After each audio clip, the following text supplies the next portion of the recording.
Rainer pénétra ensuite avec hâte dans la crypte. Au fur et à mesure de sa progression, son regard inquisiteur en parcourut les contours rocheux.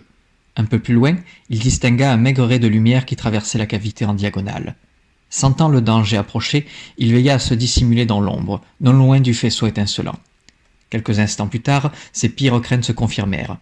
2 hommes, lourdement armés et pétris de funestes intentions, pénétrèrent ainsi dans l'antre. Précautionneusement, ils refermèrent derrière eux la porte et se mirent en quête de leur gibier. L'inspecteur distingua leur silhouette, mais attendit le dernier moment pour frapper. Désormais éclairés par la faible lueur, les stipendiés apparurent enfin au grand jour. Rainer quitta brutalement sa cachette et usa d'un couteau pour oxyre sauvagement les âmes impies. Brisés physiquement et anéantis par les salves barbares de l'inspecteur, les protecteurs du temple caché perdirent connaissance, puis périrent. Rainer poursuivit ensuite sa marche et arriva au niveau d'une autre ouverture.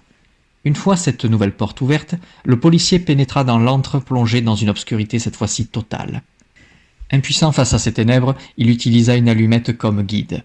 Aidé seulement un temps par ce piètre flambeau, Rainer dut se résoudre à progresser sans cet appui. Son avancée fut aussi longue que périlleuse. Le dédale de pierre parut s'étendre à l'infini jusqu'à ce qu'une faible lueur n'émerge de l'horizon quasi indistinct. La mine émaciée de l'inspecteur accueillit cet espoir avec un sourire. D'un pas toujours prudent, il chemina vers l'autre bout du couloir et arriva enfin dans une crypte jonchée de documents antiques. Le butin amassé ici ne fut cependant pas celui qu'il attendait.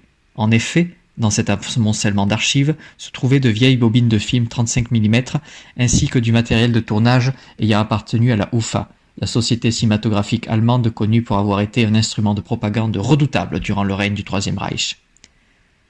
Rainer déblaya avec ses mains ces reliques poussiéreuses et découvrit un rapport de la Abwehr, une ancienne organisation allemande qui opéra comme service de renseignement des nazis quelques années plus tôt. Le flic ouvrit le manuscrit aux feuilles jaunies par le temps et en parcourut les pages avec un grand intérêt. Trop jeune pour être réquisitionné à l'époque, il avait échappé au champ de bataille et s'était réfugié à Édimbourg pour y suivre ses études.